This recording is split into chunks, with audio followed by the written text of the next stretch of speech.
Have you ever stopped to wonder what gives money its power? Not the paper, not the metal, not the numbers on a screen, but the promise behind it. Welcome, friends, to a journey through the story of money, from seashells to digital coins. Stay with me, because what we're about to explore will change the way you see every coin in your pocket, every credit card in your wallet, even the numbers floating in your bank app. And thanks for tuning in. I promise you'll leave with a story richer than any wallet could hold. Long before the clink of coins, the rustle of paper bills, or the faint glow of digital numbers, humans lived in a world shaped entirely by what they could produce, gather, or craft. Value existed, but only in the context of relationships, survival, and trust. A hunter with a surplus of deer could feed his community, but only if he could acquire tools or materials he could not make himself. A farmer with abundant grain could trade for clothing or utensils, but only if someone needed grain in return. In essence, the earliest economies were human economies, systems of cooperation and negotiation built on social ties as much as material need.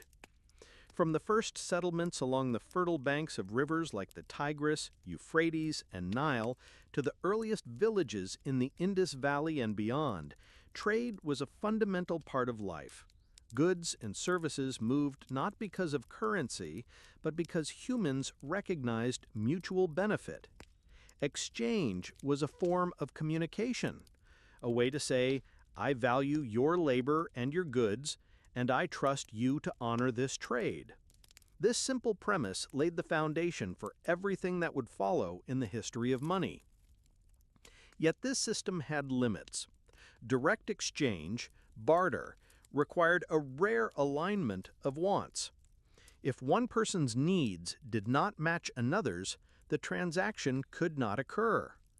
This so-called double coincidence of wants would, over millennia, become the central problem that led humans to develop more abstract and standardized forms of value.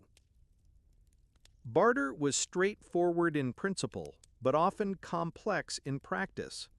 Consider a village along the Nile around 4000 BCE.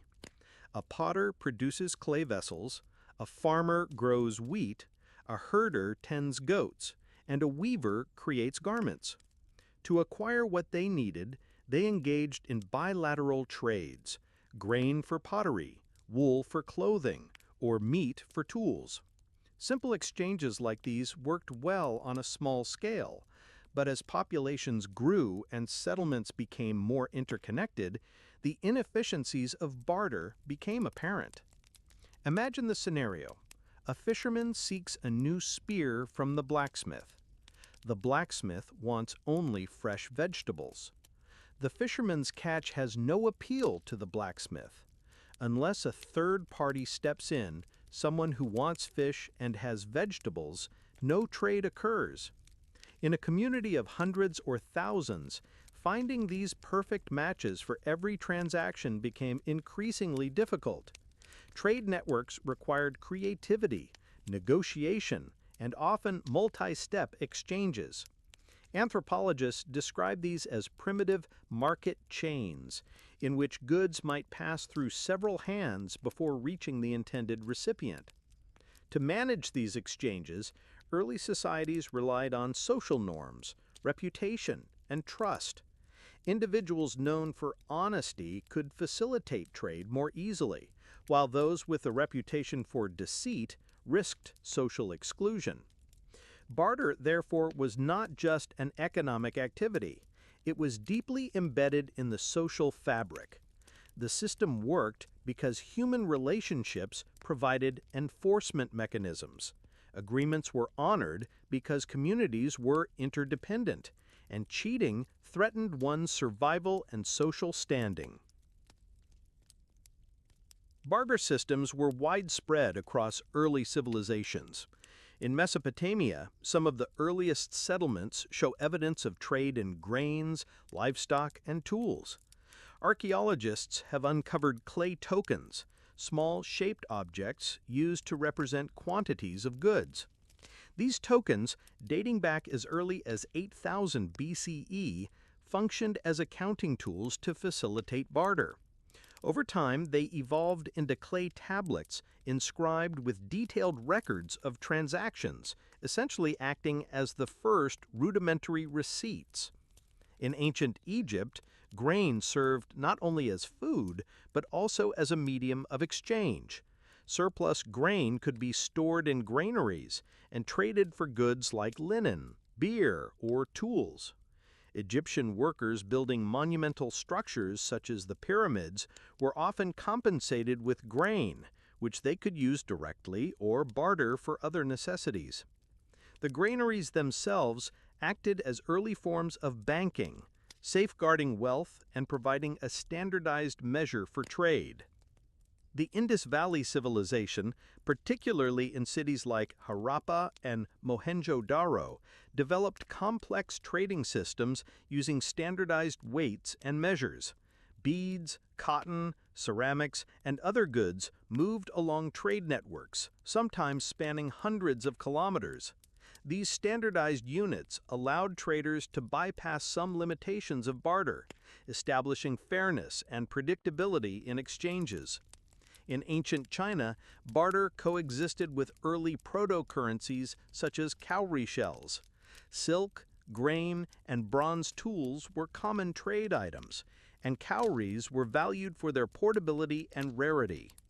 Even in regions without metal or written systems, barter flourished as the backbone of economic life, embracing a myriad of goods that mirrored the varied diversity of human needs and ingenuity. While barter thrived, it faced intrinsic challenges. The requirement that each party want exactly what the other offered limited the efficiency of trade.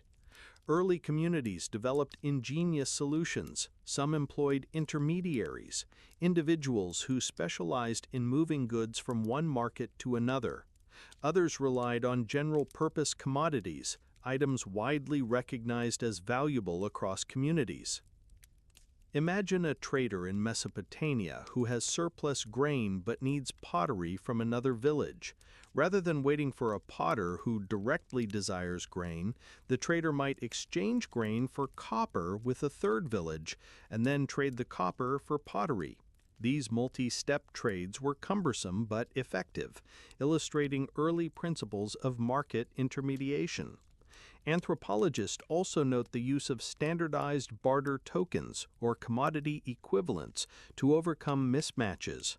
In some societies, a specific number of livestock, grain units, or beads represented a recognized value, creating an early form of price standardization. While not money in the modern sense, these practices laid the conceptual groundwork for the abstraction of value. Certain commodities naturally became proto-money because they combined durability, divisibility, and widespread desirability. Salt, for example, was vital for food preservation and seasoning, making it universally valuable. Roman soldiers received part of their pay in salt, which in turn gave rise to the word salary. Cattle and livestock symbolized wealth, sustenance, and social status, serving as units of exchange for larger transactions such as marriage dowries or tribute payments. Grain, especially in Egypt and Mesopotamia, acted as a store of value. Granaries provided centralized storage, reducing risk and standardizing trade units. Cowrie shells, valued across Africa, Asia, and the Pacific, served as a portable, visually distinctive medium of exchange. These items functioned as more than mere goods. They represented an early collective agreement on what constituted value. Trade required space, structure, and organization. Early markets were vibrant centers of economic and social life. In Mesopotamia, market squares were often adjacent to temples, emphasizing the interweaving of commerce, religion, and government. Markets offered not just goods, but information, news, and entertainment. A trader visiting a bazaar could discover new technologies, cultural practices, and opportunities for alliance or expansion. Trade routes extended barter's reach beyond local communities. Rivers such as the Nile or the Tigris acted as natural highways for the transport of goods. Overland routes, sometimes spanning hundreds of kilometers, connected distant settlements. The movement of goods along these networks facilitated the spread of ideas, technologies, and cultural practices, illustrating that trade was as much about knowledge as it was about material exchange. Barter was not purely an economic activity. It shaped social hierarchies, political power, and cultural norms. Control over resources, trade routes, and valuable commodities often conferred authority. In ancient Egypt, the state regulated grain distribution, wielding economic power to maintain social order. In Mesopotamia, control over trade routes allowed city-states to assert dominance and influence neighboring regions. Trade also reinforced social bonds. Exchanges could symbolize alliances, obligations, and reciprocity. In many African societies, the act of giving and receiving goods was embedded in rituals, ceremonies, and oral traditions. Barter, therefore, was both material and symbolic, intertwining economic practice with social cohesion. Historical and archaeological records are rich with examples of barter in action. One Mesopotamian tablet recounts a transaction involving grain and livestock, where a dispute arose over quality. The resolution of such conflicts illustrates early mechanisms for enforcing fairness and trust in exchanges. In ancient Egypt, workers on pyramid projects were compensated with grain rations, which they could barter for household goods, demonstrating the interplay between labor, reward, and commerce. In the Indus Valley, standardized weights ensured fair trade in beads and textiles, while trade caravans connected Harappa to distant regions, reflecting early globalization. Long before humans ever struck a coin or printed a note, they were already thinking in abstract terms about value and exchange. Communities experimented with different ways to standardize trade, recognizing that certain items, precious metals, shells, livestock, grains, had a universal appeal that could bridge the inefficiencies of barter. These commodities were more than practical goods, they were social symbols, conveying trust, status, and even power. Salt, for instance, was not only vital for preserving food, but also rare and difficult to acquire in certain regions, making it a valuable bargaining tool. Roman soldiers received part of their wages in salt, a practice that gave rise to the word salary and reflected the deep integration of commodity value into human institutions. Cattle and livestock also played a central role. A herd was more than sustenance, it was wealth, status, and security. Livestock could be used for trade, for paying tributes, or for social rituals such as marriage exchanges. In Africa, cowrie shells, prized for their smooth texture and distinctive shape, circulated widely, sometimes across vast distances. Their portability and visual distinctiveness made them ideal candidates for a form of proto-money, valued not just for utility, but for cultural and symbolic meaning. Salt, for instance, was not only vital for preserving food, but also rare and difficult to acquire in certain regions, making it a valuable bargaining tool. Roman soldiers received part of their wages in salt, a practice that gave rise to the word salary and reflected the deep integration of commodity value into human institutions. Cattle and livestock also played a central role. A herd was more than sustenance, it was wealth, status, and security. Livestock could be used for trade, for paying tributes, or for social rituals such as marriage exchanges. In Africa, cowrie shells, prized for their smooth texture and distinctive shape, circulated widely, sometimes across vast distances. Their portability and visual distinctiveness made them ideal candidates for a form of proto-money, valued not just for utility, but for cultural and symbolic meaning. Salt served a dual purpose. It was both a vital foodstuff and a standardized unit for trade. Granaries in Egypt and Mesopotamia acted as early banks, safeguarding wealth and regulating distribution. A farmer who stored surplus grain could participate in larger-scale trade or meet obligations to the state. In Mesopotamia, clay tokens, simple shapes representing quantities of goods, were used as accounting devices, recording transactions and creating a level of trust that transcended face-to-face barter.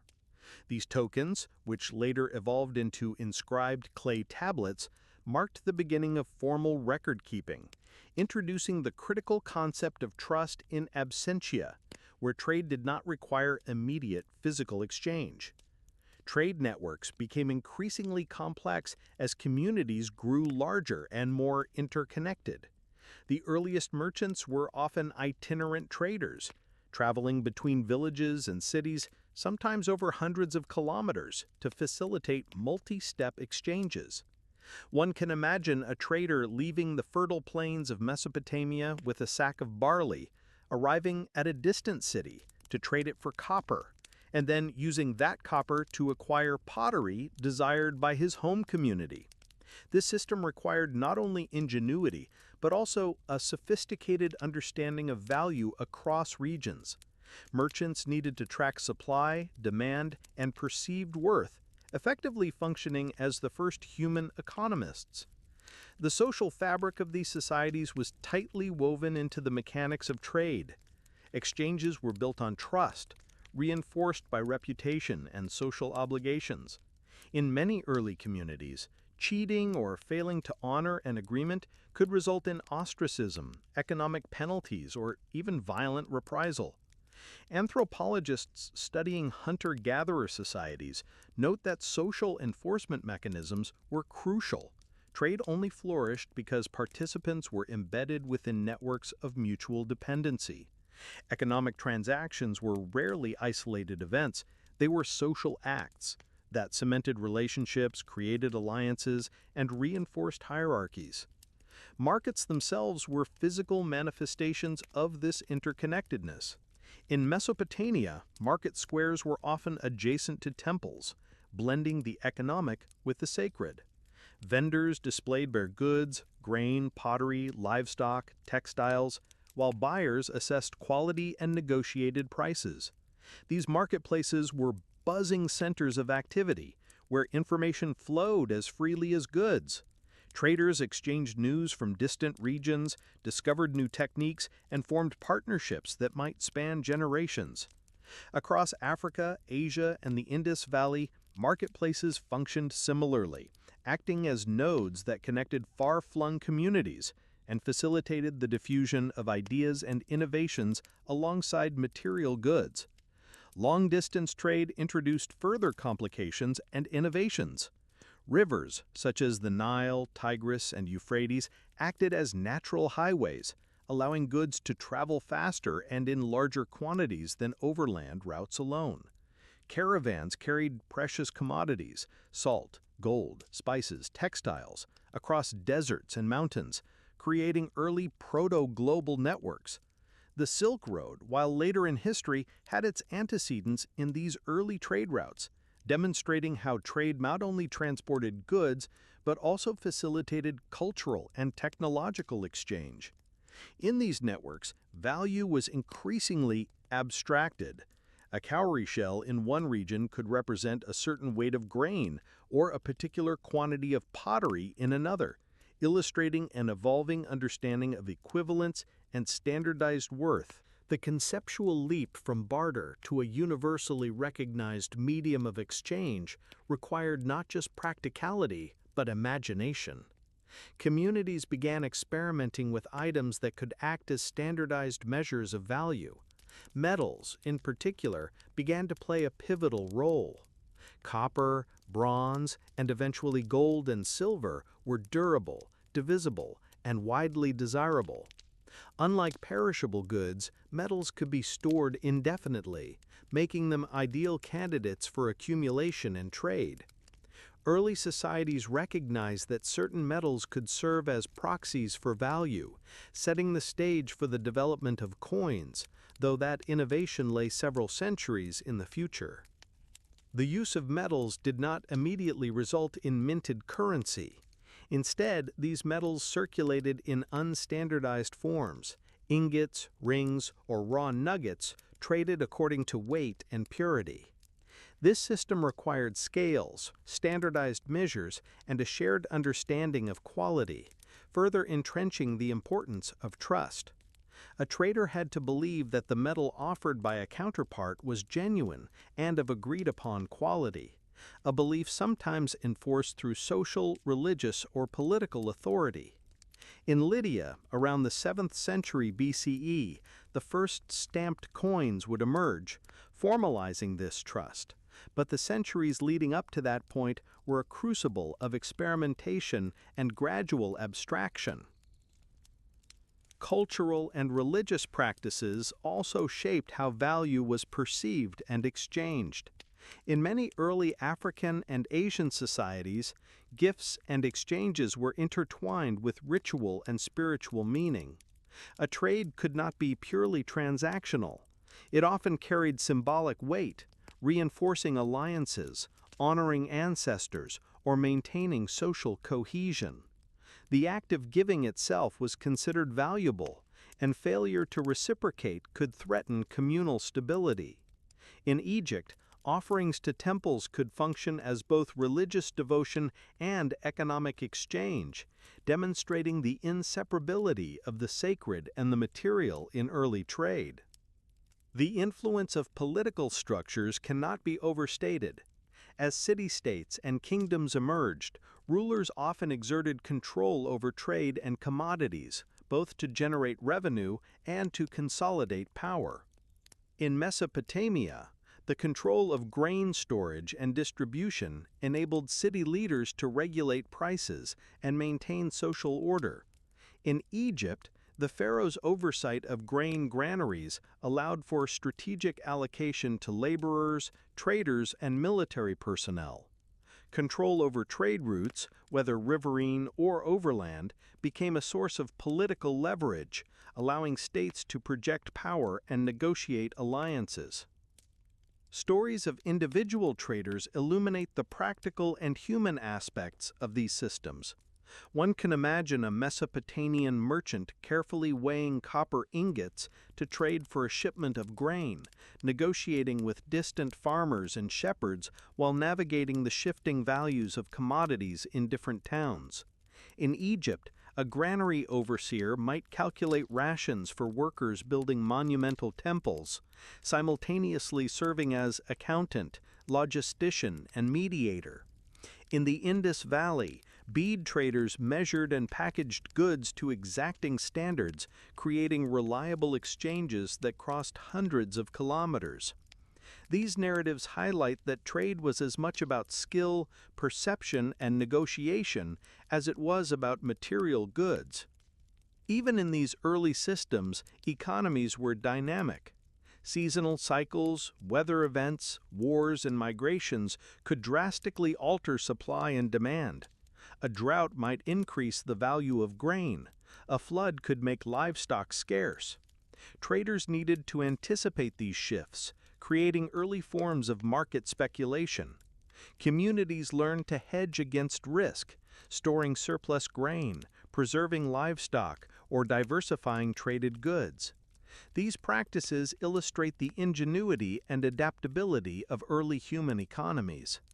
The development of proto-money was a critical step in managing these complexities. Communities needed items that were durable, divisible, recognizable, and widely desired. Salt, for instance, could be measured in standardized units and stored for long periods. Cattle could be traded for equivalent value in multiple goods, while cowrie shells were portable and culturally accepted across wide regions. The selection of these commodities was not arbitrary. It was based on repeated experience, experimentation, and communal agreement. The gradual abstraction of value, from physical goods to symbols, units, and measures, reflected a profound cognitive shift. Humans were beginning to think not just in terms of immediate utility, but in terms of potential, deferred value, and trust. This conceptual leap paved the way for the first coins, minted to guarantee value and backed by rulers, which would transform trade and society for centuries to come. Throughout this period, trade remained deeply human. Negotiation, reputation, and social enforcement were as critical as the goods themselves. Trust between neighbors, communities, and long-distance traders was the true currency of early economies. Money, in its earliest incarnations, was not just a tool, but a story, a shared belief in value and reliability that bound societies together. By the end of this first half of the exploration into early human exchange, it becomes clear that the journey from barter to commodity money was a story of adaptation, innovation, and imagination.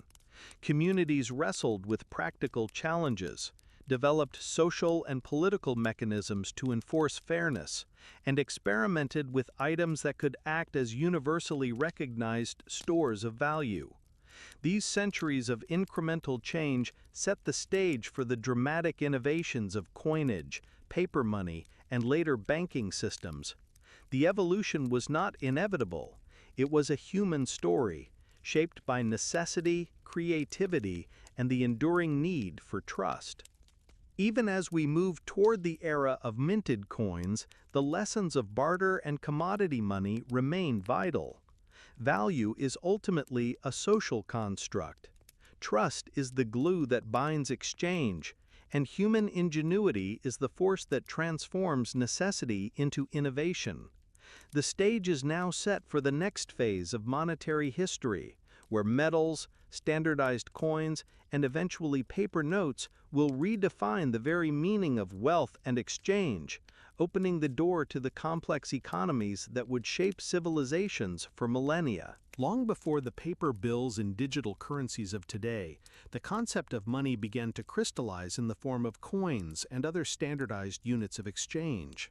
After centuries of barter and proto-money, grain, livestock, shells, and metals, human societies began to recognize the power of durability, divisibility, and authority in shaping trade. These early monetary innovations were more than practical tools. They were symbols of social hierarchy, political power, and cultural identity. The first coins emerged in the region known today as Western Turkey, in the Kingdom of Lydia, around 600 BCE. Crafted from a mixture of gold and silver known as electrum, these coins were stamped with distinct designs to certify their authenticity and value. Unlike previous forms of trade, which relied on weight and trust, coins carried an official guarantee, a promise of worth backed by rulers. This was revolutionary. Suddenly, value was not just an abstract agreement or the inherent utility of a commodity. It was encoded in a tangible, portable object. Coins could be carried, stored, and exchanged without the cumbersome logistics of barter or proto-money, dramatically simplifying trade. Coins quickly spread to neighboring regions. The Greek city-states adopted and adapted the Lydian model, producing silver and gold coins that bore images of gods, animals, and rulers. These coins were not just functional, they were political statements asserting the authority and identity of the issuing city-state.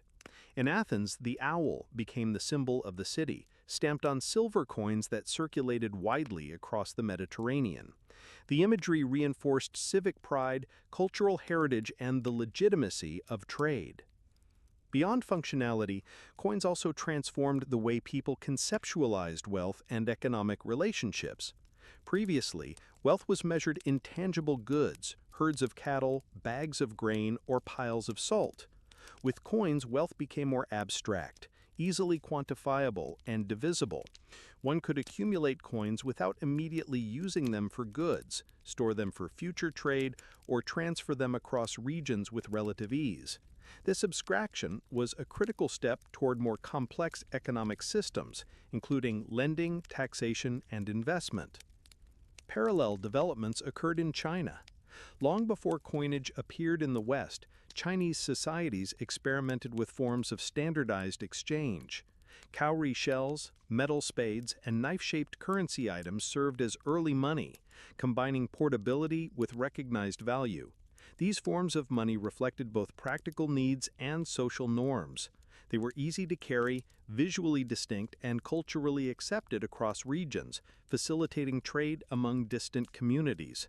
Eventually, these practices laid the groundwork for the minting of true coins in China, creating a parallel monetary evolution that would shape East Asian economies for centuries. The spread of coinage had profound economic implications.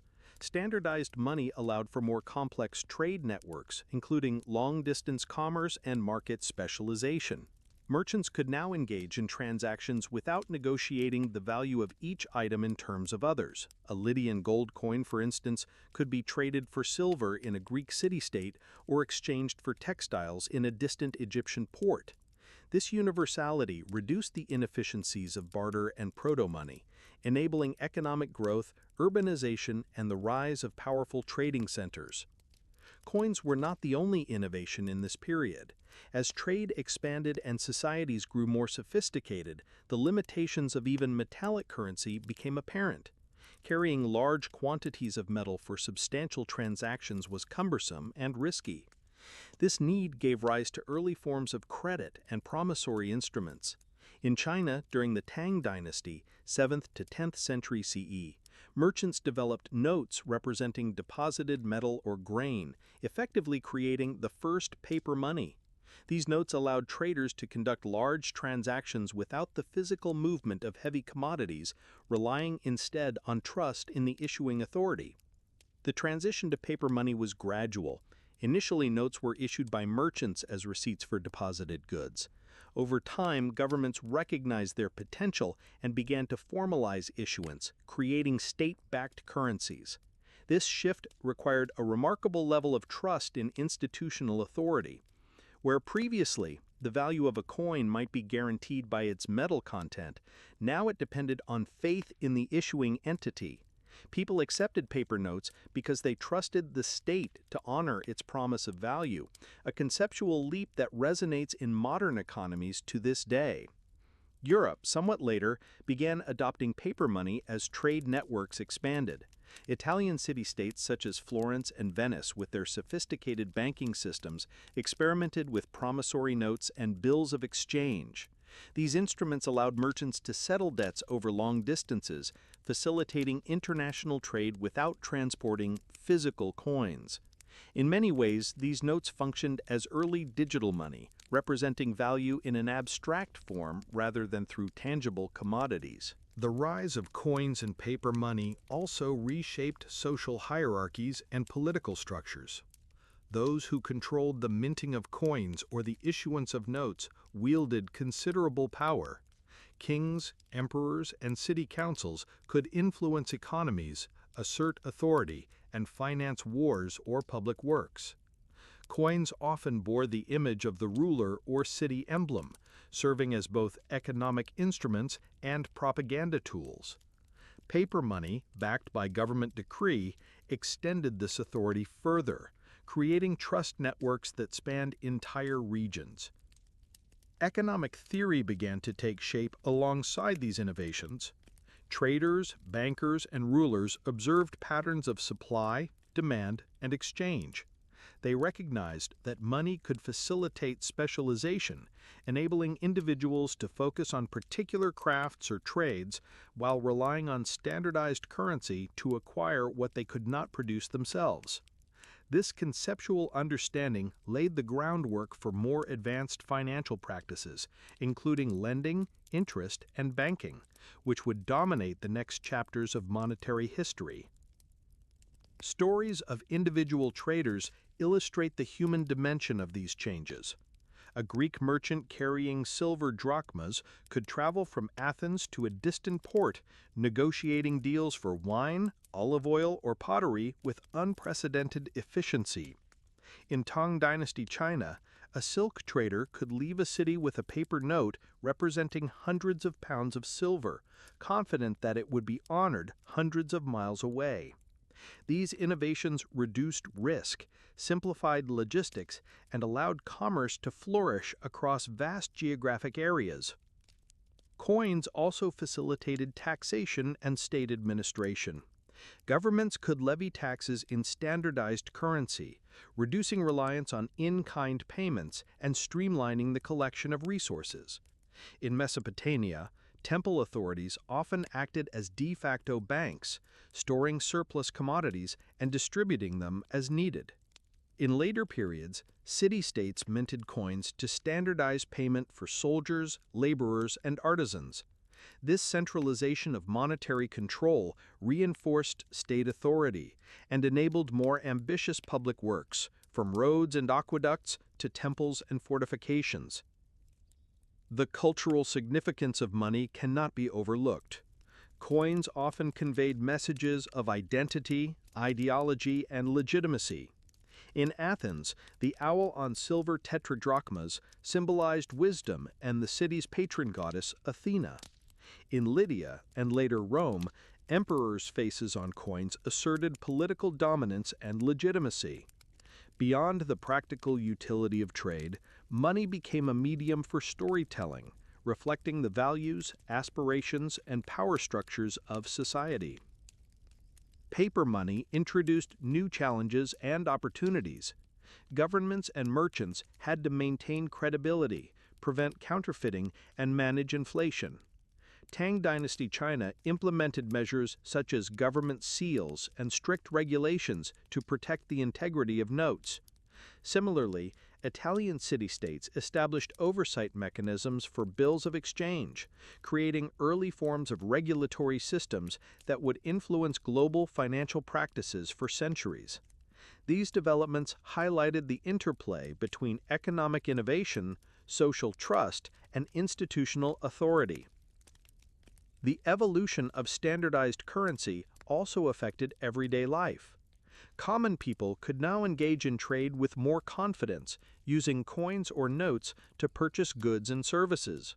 Savings became feasible, enabling investment in crafts, agriculture, or business ventures. Markets expanded as individuals moved beyond local barter, connecting towns and cities through a shared understanding of value. This democratization of trade laid the foundation for more complex economies, fostering specialization, urbanization, and social mobility. In parallel, the abstraction of value facilitated the growth of credit and debt. Merchants could promise payment, borrow resources, and settle accounts across distances, creating financial networks that extended far beyond the reach of individual households. This shift required a sophisticated grasp of trust, accounting, and enforcement. Early ledgers, tally sticks, and written records documented obligations, forming the backbone of emerging banking practices. These systems not only supported trade, but also reinforced social hierarchies, as access to credit and capital became a marker of status and influence. As coins and paper money became entrenched, they transformed not just economies, but entire civilizations. Trade networks expanded across continents, enabling the exchange of goods, ideas, and culture. Cities grew as centers of commerce, administration, and innovation. Rulers could mobilize resources for large-scale projects, from fortifications to irrigation systems, while merchants developed extensive networks that anticipated modern supply chains. Money, once a simple promise between two individuals, had become a powerful tool shaping society, politics, and culture. Even in these early centuries, the lessons of trust, standardization, and innovation were evident. Money required collective belief in its value. Coins needed recognition and acceptance. Paper notes relied on the credibility of issuers. Societies that successfully implemented these systems gained economic efficiency, political stability, and cultural cohesion. Those that failed, or whose currencies were devalued or counterfeited, experienced disruption, highlighting the delicate balance between innovation and social consensus. As coins and paper money spread across civilizations, they began to reshape not just trade, but the very structures of society. What had started as a practical innovation, metal stamped with a guarantee of value or a note representing deposited goods, grew into a complex system that intertwined commerce, governance, and culture. The expansion of standardized currency allowed societies to scale trade, support large populations, and mobilize resources in unprecedented ways. Yet, it also introduced new challenges. Trust had to be maintained at greater distances, coins could be clipped or debased, and paper money required faith in issuing authorities. The human imagination, negotiation skills, and social mechanisms that had supported barter and proto-money now needed to evolve alongside these innovations. In Greece, coinage became a defining element of civic identity. City-states such as Athens, Corinth, and Sparta minted coins not merely to facilitate trade, but to project authority and celebrate cultural achievements. The silver tetradrachms of Athens, stamped with the image of the owl, the emblem of Athena, circulated far beyond the city itself. Merchants traveling across the Mediterranean recognized these coins, facilitating trade between distant regions and creating a sense of economic cohesion. At the same time, the imagery on coins communicated civic pride, ideological values, and political legitimacy, transforming currency into both a practical and symbolic medium. Coins also enabled new forms of economic stratification. Wealth became increasingly portable and quantifiable, allowing individuals and institutions to accumulate reserves, invest in ventures, and extend credit. Traders could carry large sums without transporting cumbersome goods. Merchants could settle debts across cities, and states could levy taxes in standardized units. These developments expanded the scope and scale of economies far beyond what barter or commodity money had allowed. The practical benefits of coins were soon complemented by theoretical understanding of value and exchange. Greek philosophers and economists began to reflect on the nature of wealth, money, and trade.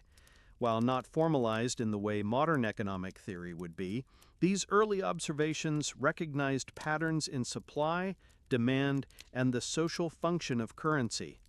Coins represented not just material value, but collective belief in fairness, stability, and trust. Societies that maintained this belief thrived, while those that failed experienced devaluation, disruption, and social unrest. Meanwhile, in China, currency took parallel and innovative paths. Long before the widespread use of coins in Europe, the Chinese experimented with diverse forms of standardized money.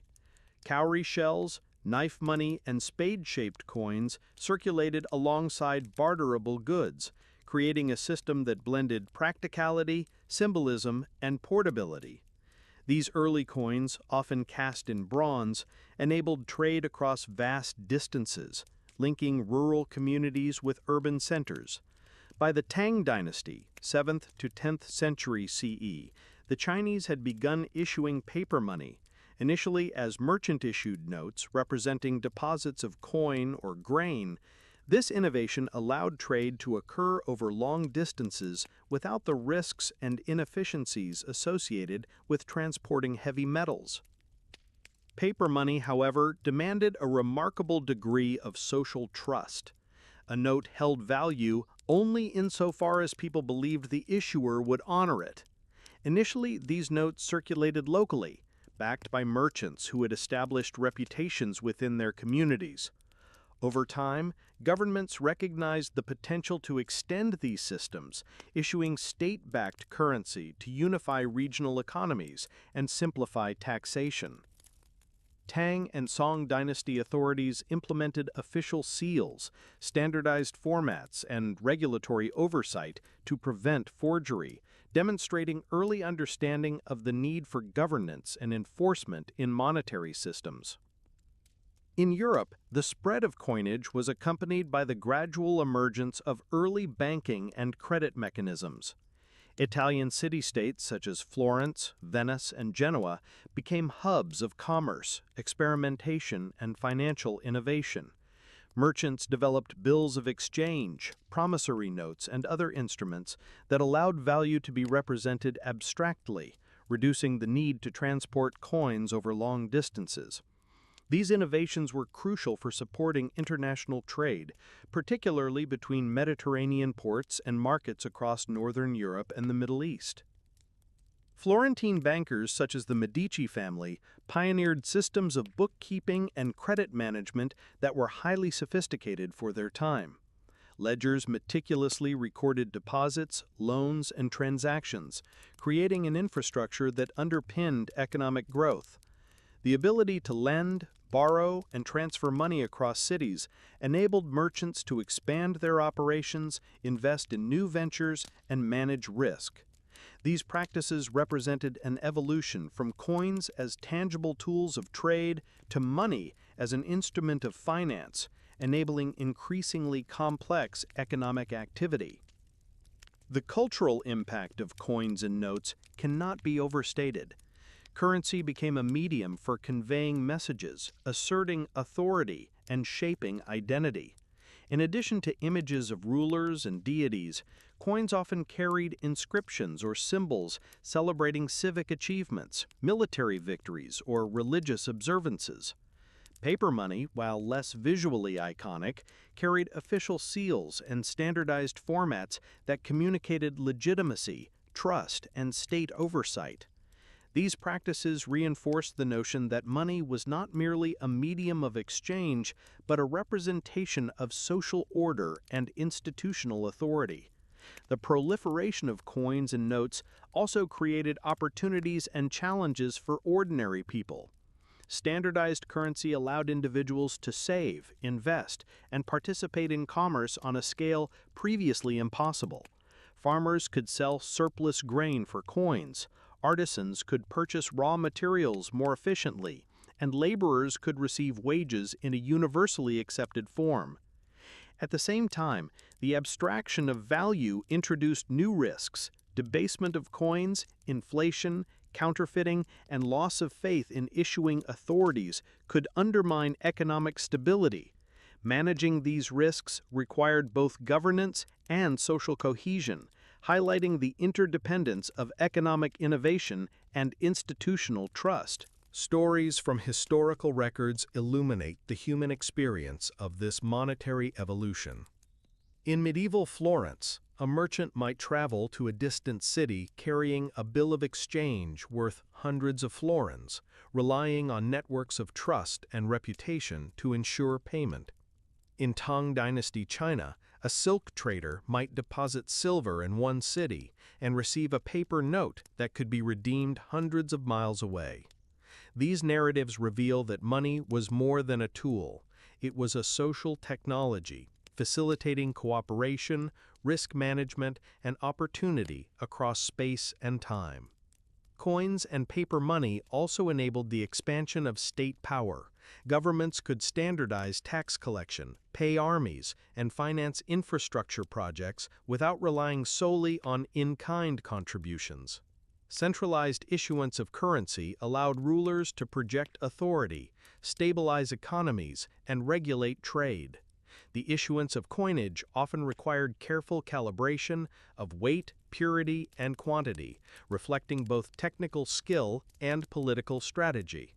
Mismanagement could lead to inflation, loss of confidence, or social unrest, illustrating the delicate balance between innovation and governance. Trade networks expanded dramatically with the advent of standardized money. Mediterranean merchants connected cities from Alexandria to Venice, exchanging goods such as grain, olive oil, wine, textiles, and spices. In China, markets from the capital of Chang'an to regional towns facilitated the flow of silk, tea, and ceramics, supported by coins and paper notes that standardized value across distance. These networks enabled not only economic exchange, but also cultural transmission, spreading ideas, technologies, and artistic styles alongside material goods. The abstraction of value and emergence of credit created a foundation for more sophisticated financial instruments. Merchants and bankers began to calculate interest, extend loans, and manage complex multi-party transactions. In Florence, for example, families like the Medici developed methods to assess risk, structure repayment schedules, and diversify investments, laying the groundwork for modern banking. In China, state-issued paper money, combined with private credit notes, facilitated large-scale trade and investment, demonstrating parallel innovations across continents. The shift from commodity-based trade to standardized currency also had profound social implications. Wealth could now be accumulated, stored, and transmitted more efficiently, enabling social mobility and the rise of merchant classes. Artisans, traders, and financiers gained influence alongside traditional elites, reshaping societal hierarchies. At the same time, those without access to coins or credit could be marginalized, highlighting the ways in which economic systems both reflected and reinforced social structures. By this stage, the concept of money had evolved far beyond barter and commodity exchange. Coins and paper notes were not merely tools for facilitating trade. They embodied trust, authority, and abstraction. They enabled societies to scale commerce, manage resources, and foster specialization, laying the groundwork for banking, taxation, and complex financial networks. The human imagination, institutional oversight, and social trust that had supported barter now underpinned the first truly global economic systems. Even as coins and paper spread, challenges persisted.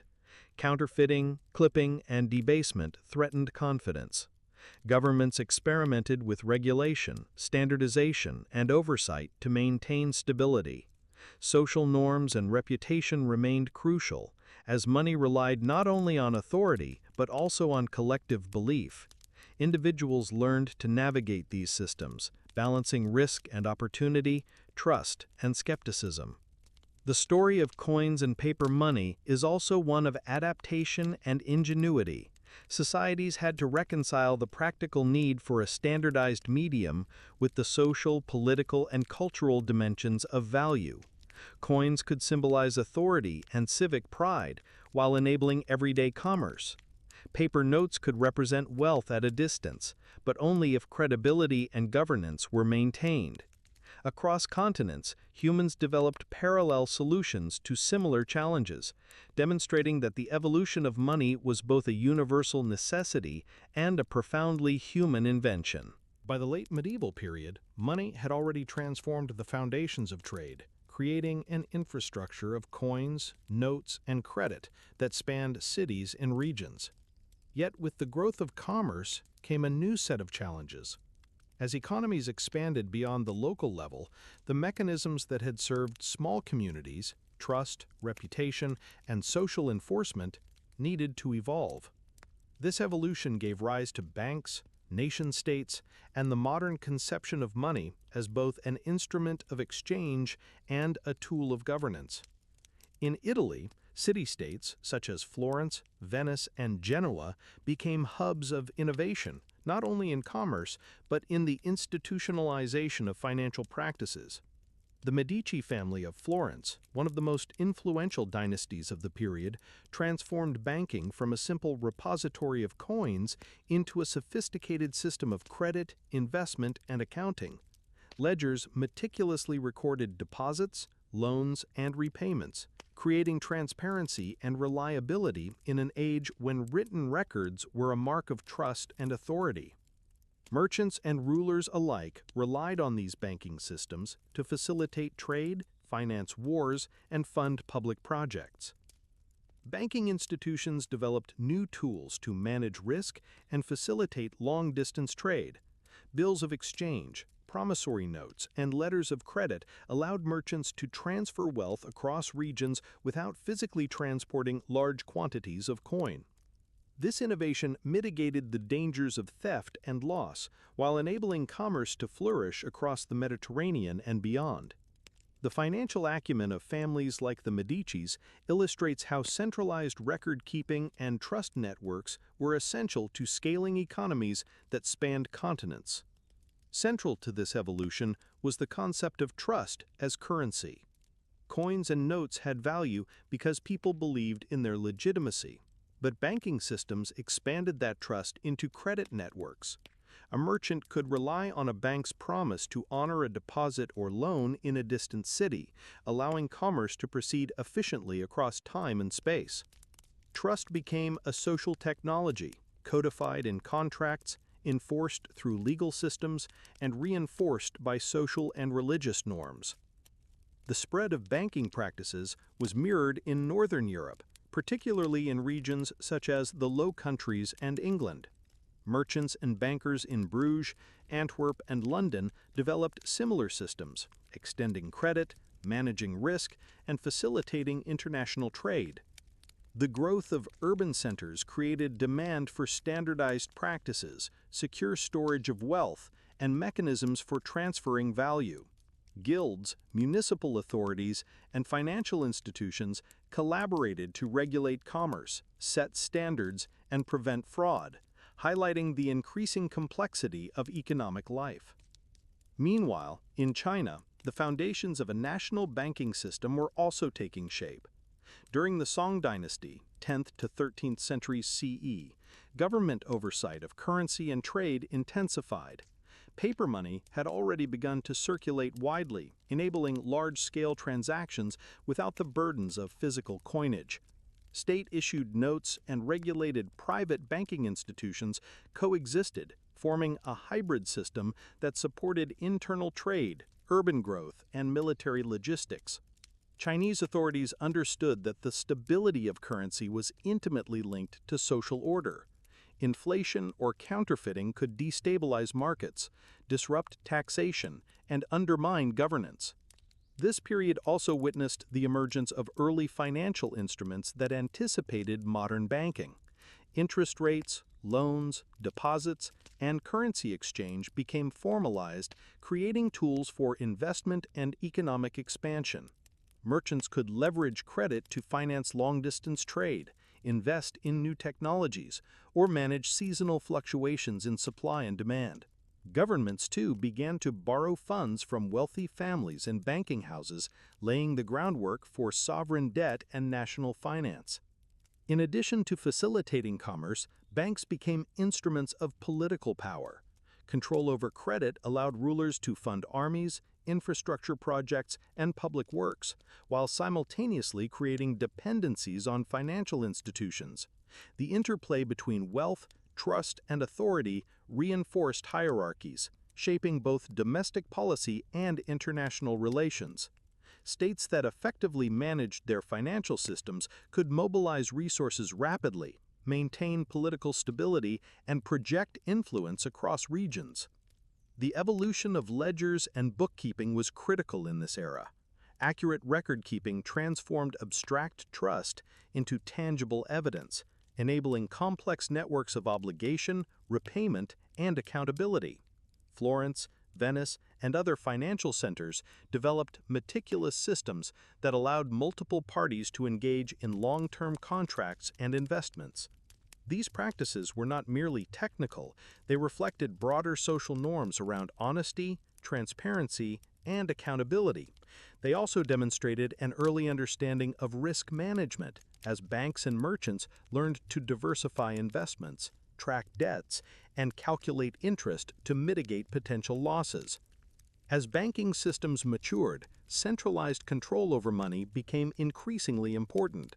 Nation-states recognized that standardized currency could unify diverse regions, simplify taxation, and reinforce sovereignty. In England, the establishment of the Royal Mint ensured consistent coinage, while the Bank of England, founded in 1694, introduced the concept of central banking. Governments could issue notes, manage monetary policy, and regulate lending, creating a framework that supported both economic stability and state authority. Similar developments occurred across Europe, where centralized banks, mints, and regulatory bodies began to standardize financial practices. The role of state-backed currency also emphasized the symbolic power of money.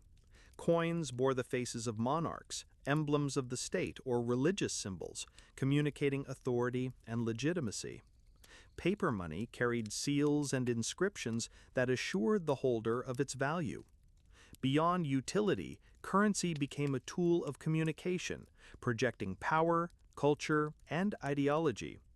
This interplay of function and symbolism reinforced the notion that money was not merely an economic instrument, but a reflection of societal structure and governance.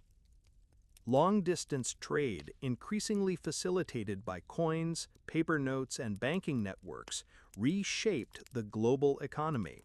European merchants traveled to Asia, Africa, and the Americas, exchanging goods such as spices, textiles, metals, and sugar. Banking houses and financial instruments allowed these ventures to proceed despite the inherent risks of travel, piracy, and political instability. In China, trade along rivers, canals, and early Proto-Silk Road routes connected regional markets supported by state-issued notes and regulated banking institutions. These networks not only transported goods, but also facilitated the diffusion of ideas, technologies, and cultural practices. The rise of credit systems further transformed human interactions with money.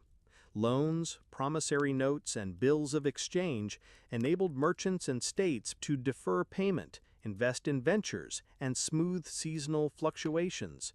In Venice, bankers extended credit to ship owners and merchants, calculating risk, assessing collateral, and monitoring repayment. In Florence, the Medici family funded art, architecture, and political campaigns, demonstrating how financial power could translate into cultural and political influence. In China, government oversight of lending and paper money ensured that credit could support commerce without undermining social stability. Social implications of these developments were profound. Access to credit and banking services created new forms of inequality and mobility. Wealthy merchants and financiers could expand their influence, invest in large-scale ventures, and engage in sophisticated financial operations. Artisans and laborers, while benefiting from the availability of standardized currency, often lacked access to credit, highlighting how financial innovation both enabled growth and reinforced social hierarchies. Education, literacy, and trust became critical for participation in these emerging economic networks. The growth of nation-states further intertwined money with governance. Standardized currencies facilitated taxation, military funding, and public works. Governments could issue debt, borrow from banking houses, and regulate coinage to stabilize economies.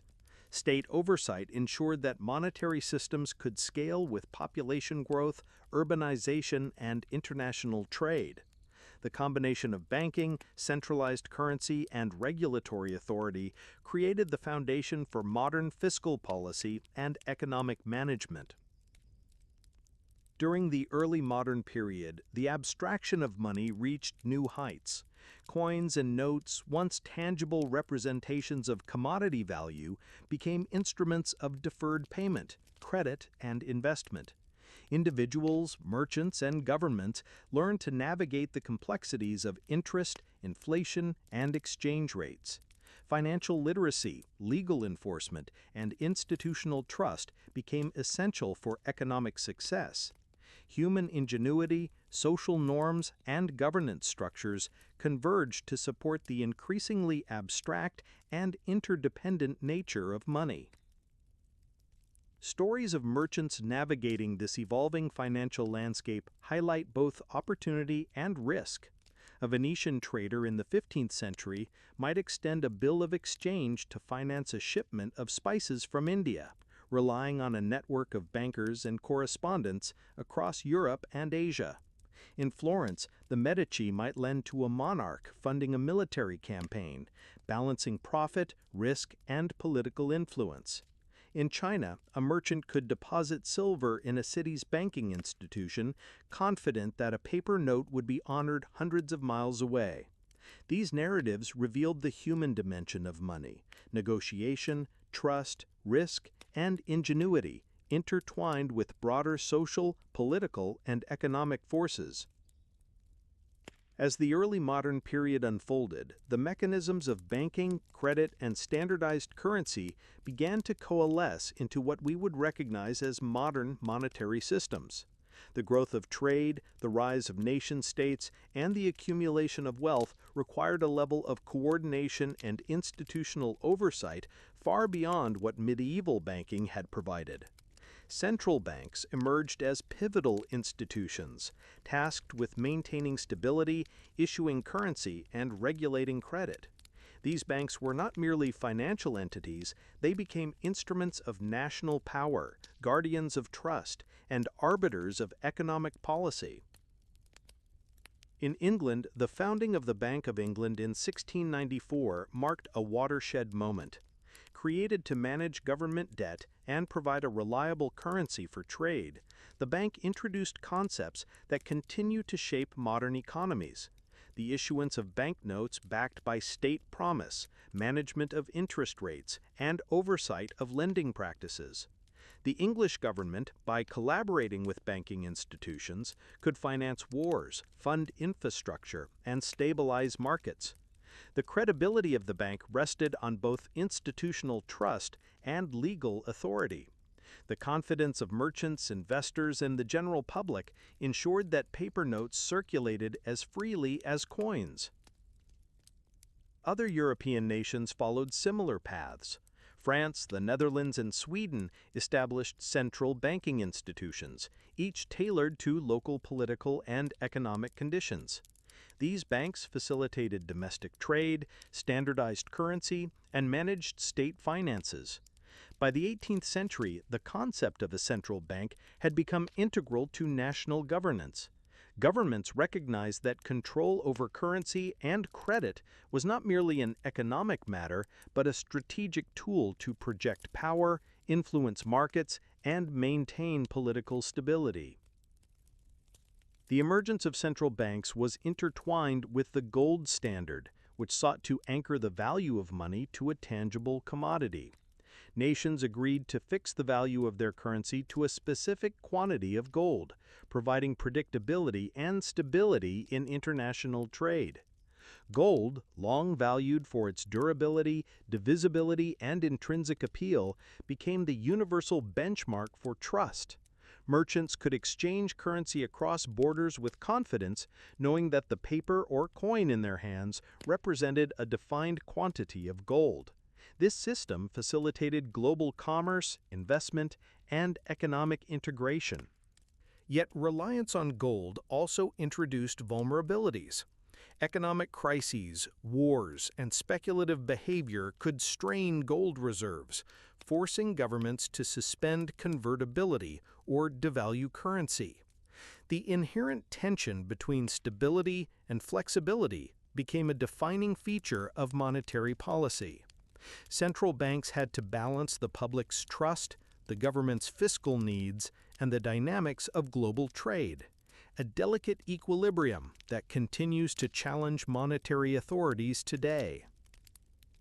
Parallel developments occurred outside Europe. In China, the Ming and Qing dynasties experimented with currency systems that combined coins, paper money, and silver. The Spanish silver dollar, flowing from the Americas via Manila galleons, became a global medium of exchange, illustrating the interconnectedness of regional economies. The movement of precious metals across continents highlighted the need for standardized currency and trustworthy banking institutions.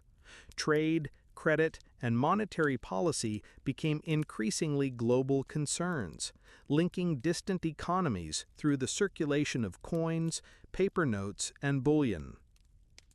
The Industrial Revolution further transformed the role of money and banking. Rapid urbanization, technological innovation, and expanding markets created unprecedented demand for capital. Banks extended loans to entrepreneurs, financed factories, and supported infrastructure projects such as railways, canals, and ports. National governments relied on banking institutions to fund military campaigns, public works, and colonial expansion. Money, once a localized instrument of trade, had become a powerful engine driving industrialization, state building, and global economic integration. This period also witnessed the emergence of fiat money, currency not backed by a physical commodity, but by government decree. As economies grew more complex, the flexibility of fiat currency allowed governments to respond to crises, finance growth, and manage monetary policy without being constrained by gold reserves. Trust remained central. Citizens and merchants accepted fiat money because they believed in the authority and stability of the issuing government. This abstract form of money represented a profound evolution from the tangible coins and notes of previous centuries, relying entirely on social, political, and institutional faith.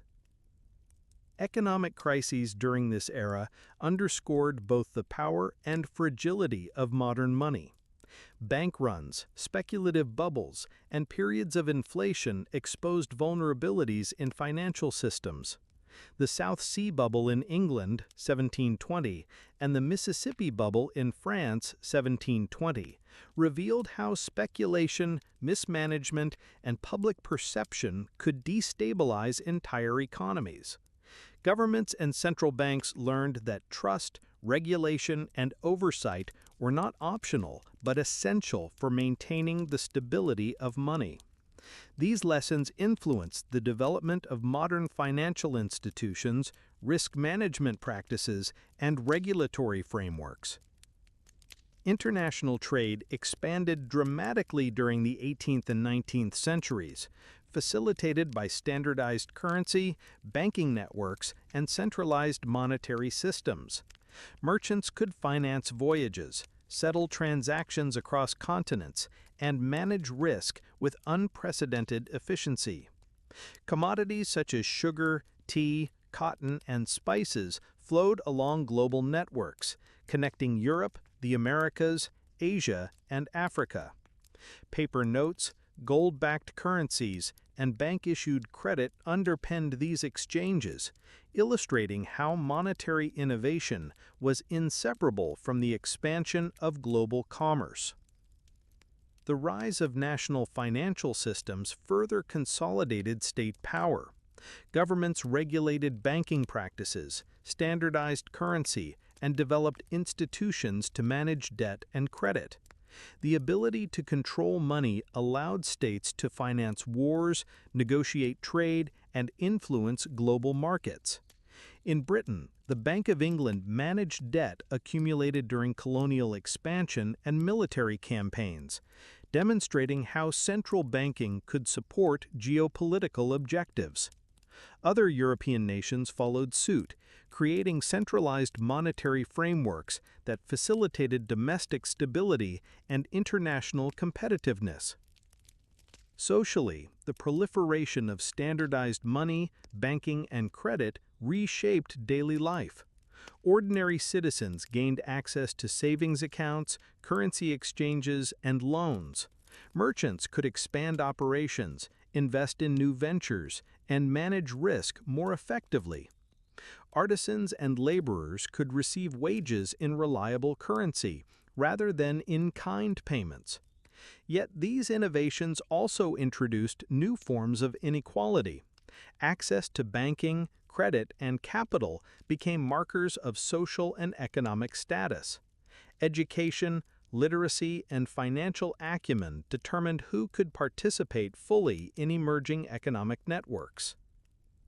The interplay between money and technology became increasingly important. Innovations such as double-entry bookkeeping, standardized accounting practices, and later telegraph and rail communication enabled faster, more reliable transactions.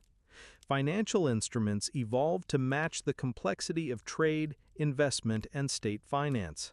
Letters of credit, Bills of exchange and promissory notes became sophisticated tools for managing risk, enabling commerce across vast distances.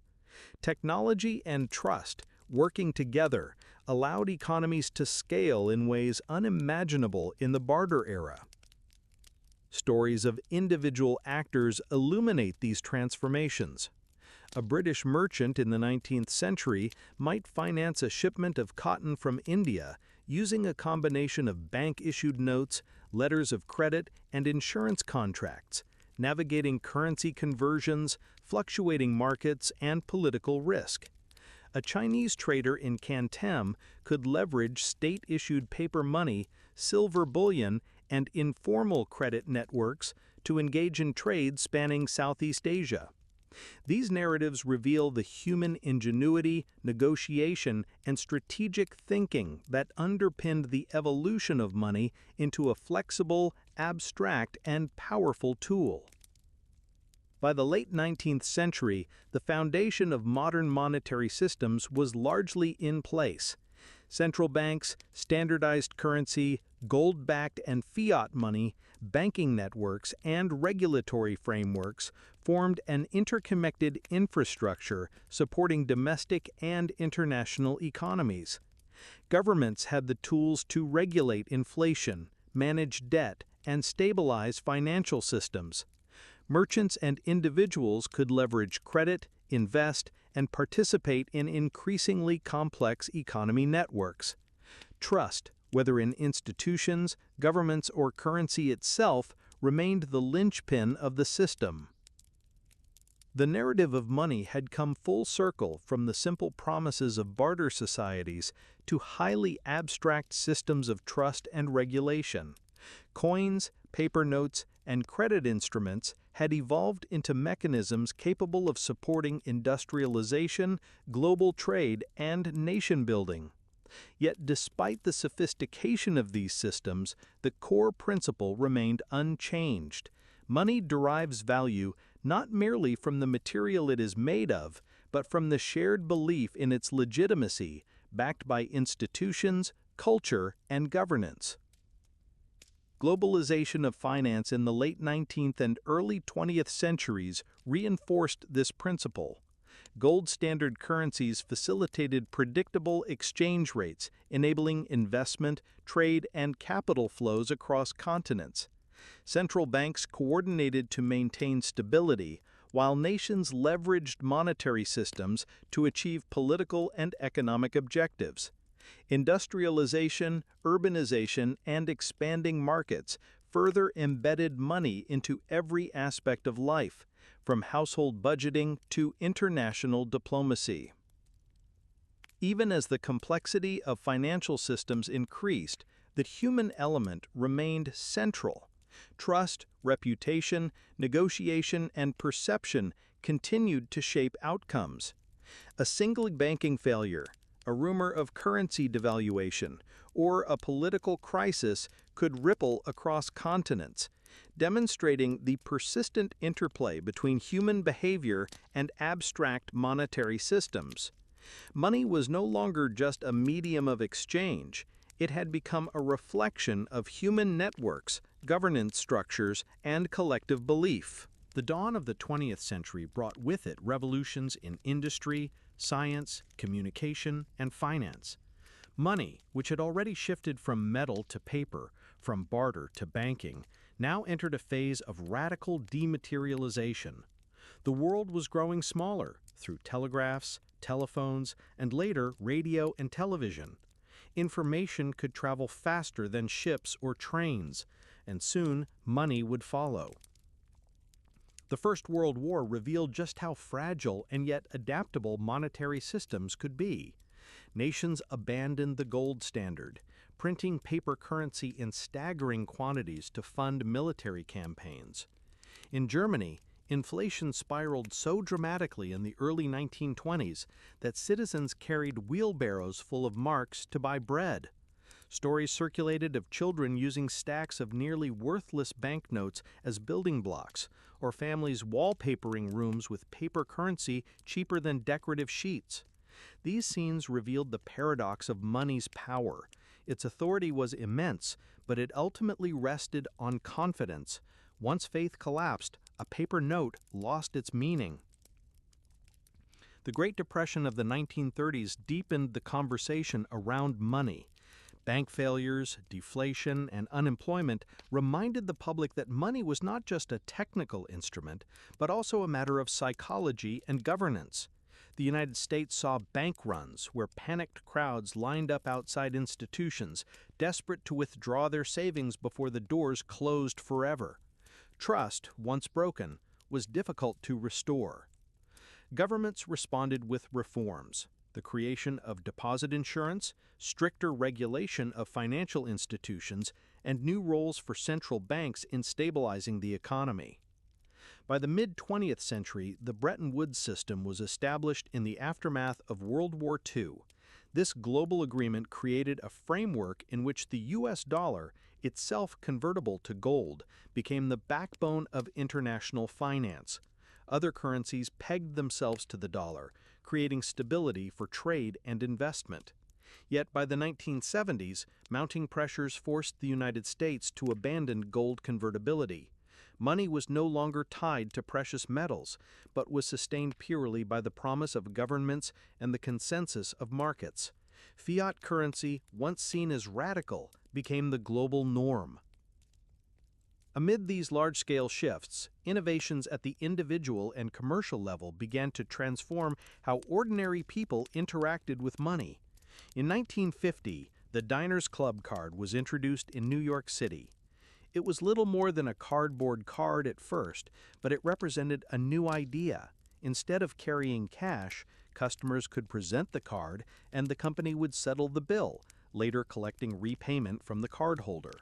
Within a few years, major banks and corporations adopted similar models, leading to the birth of credit cards. These cards did not just change spending habits, they altered the psychology of money. Purchases became detached from immediate payment, enabling both convenience and debt. The rise of plastic money in the 1960s and 1970s signaled the gradual fading of coins and notes as the dominant form of exchange. The magnetic stripe technology made cards reliable and secure, and soon global networks like Visa and MasterCard connected millions of merchants and consumers. A shopper in London could pay for goods using a piece of plastic issued by a bank in New York, and the transaction would clear in seconds. For the first time in history, money became truly global, moving across borders not as metal or paper, but as information. Parallel to this development came the introduction of the automated teller machine, or ATM. First appearing in London in 1967, ATMs allowed customers to access cash outside banking hours. The idea spread rapidly, reshaping the relationship between individuals and their money. No longer confined to the schedules of bank clerks, people could withdraw cash day or night. The ATM was a symbol of convenience, independence, and the increasing fusion of finance with technology. Each interaction with the glowing screen and mechanical hum of the dispenser underscored the reality that money was becoming a flow of digits as much as a physical object. As the late 20th century unfolded, electronic banking began to take root. Payroll deposits went directly into accounts, bills were paid by transferring digits from one ledger to another, and businesses managed vast sums without ever exchanging physical notes. The digitalization of money accelerated with the rise of computers, data networks, and later the Internet. By the 1990s, online banking platforms allowed individuals to check balances, transfer funds, and pay bills from home, a convenience that would have seemed imaginable a century earlier. This era also introduced new layers of complexity to the global financial system. Stock markets, once limited to the frantic shouting of brokers on trading floors, began to digitize. Computerized trading platforms connected investors worldwide, allowing capital to move at the speed of light. A decision made in Tokyo could ripple into New York or London within seconds, as capital flows adjusted in response to algorithms, news, or even rumors. Money had become light, traveling invisibly through fiber optic cables, its movement orchestrated by lines of code rather than physical exchange. The cultural meaning of money also began to shift. Older generations, raised in the era of cash and coins, often viewed electronic transactions with suspicion. There were concerns about fraud, privacy, and the loss of tangible security. Younger consumers, however, embraced the speed and ease of credit cards, debit cards, and electronic transfers. The concept of money as a physical possession began to erode, replaced by the idea of money as access to credit, to networks, to the ability to move digits on a screen. Governments, too, adapted to this new reality. Monetary policy, once constrained by the physical supply of gold or silver, now operated within the realm of abstract economics. Central banks used interest rates, bond purchases, and digital transactions to guide economies. The power of money had become more fluid, but also more dependent on careful management of perception and trust. Inflation, recessions, and speculative bubbles became challenges not of physical scarcity, but of human psychology and systemic stability. The late 20th century also saw the globalization of finance reach unprecedented levels. The eurodollar market, offshore banking, and international capital flows created a system where money could escape national boundaries and regulations with ease. Multinational corporations managed finances across dozens of currencies, while small investors traded foreign stocks from their living rooms. The idea of money being tied to a single place, a single government, or a single community was fading. Instead, money was becoming a networked phenomenon, existing in cyberspace as much as in wallets. By the time the new millennium arrived, a profound truth had emerged. Money was no longer primarily material. For the average person, it existed as an account balance displayed on a screen, accessible by a card, a computer, or later a smartphone. It moved invisibly, leaving trails of digital records. Cash was still present, but increasingly it was a minority player in the symphony of modern exchange. Yet with this shift came new vulnerabilities. Cybercrime, identity theft, and financial hacking posed risks unimaginable in earlier centuries. Entire fortunes could be erased or stolen with keystrokes. The same digital infrastructure that enabled global finance also exposed individuals and nations to unprecedented threats. The age-old requirement of trust adapted once again. Trust not only in governments and institutions, but also in firewalls, encryption, and algorithms. As the 21st century dawned, money continued its rapid evolution, moving further away from physical coins and paper into fully digital and decentralized forms. The internet, smartphones, and global networks created new possibilities for how humans could store, transfer, and conceptualize value. In this landscape, trust remained central, but it no longer rested solely on governments or banks. Algorithms, cryptography, and distributed networks began to play the role that kings, mints, and central banks had filled for centuries. One of the most revolutionary developments of this era was the creation of Bitcoin in 2009 by the pseudonymous figure Satoshi Nakamoto. Unlike previous forms of money, Bitcoin did not require a central issuing authority or a national government to guarantee its value. Instead, it relied on blockchain technology, a decentralized ledger maintained by a network of computers across the globe. Transactions were verified through cryptography, recorded permanently, and visible to anyone, creating a system of transparency and trust that did not depend on any single institution. Bitcoin and other cryptocurrencies represented a radical departure from traditional concepts of money. For the first time in history, a currency could exist entirely digitally, be created according to preset rules, and move across borders instantaneously. People could send value to one another without banks, governments, or intermediaries. The innovation demonstrated that trust could be embedded not just in human institutions, but in mathematics and code. This shift challenged centuries of assumptions about what money is, who controls it, and how societies assign value. The early adopters of Bitcoin and other digital currencies were both idealists and opportunists. Tech enthusiasts saw an opportunity to create a new form of financial freedom, free from government intervention and traditional banking constraints. Investors recognized the potential for speculative profit. Entrepreneurs envisioned entirely new business models, from decentralized finance platforms to tokenized assets and digital marketplaces. Meanwhile, governments and regulators scrambled to understand, classify, and sometimes restrict these new forms of money, highlighting the tension between innovation, governance, and public trust. Parallel to cryptocurrencies, mobile money began transforming financial access around the world. In countries where traditional banking infrastructure was limited, services like M-Pesa in Kenya allowed people to store, send, and receive money using mobile phones. These systems democratized financial services, bringing millions of unbanked individuals into the economic fold. People could pay for groceries, settle debts, and receive wages without ever touching physical cash.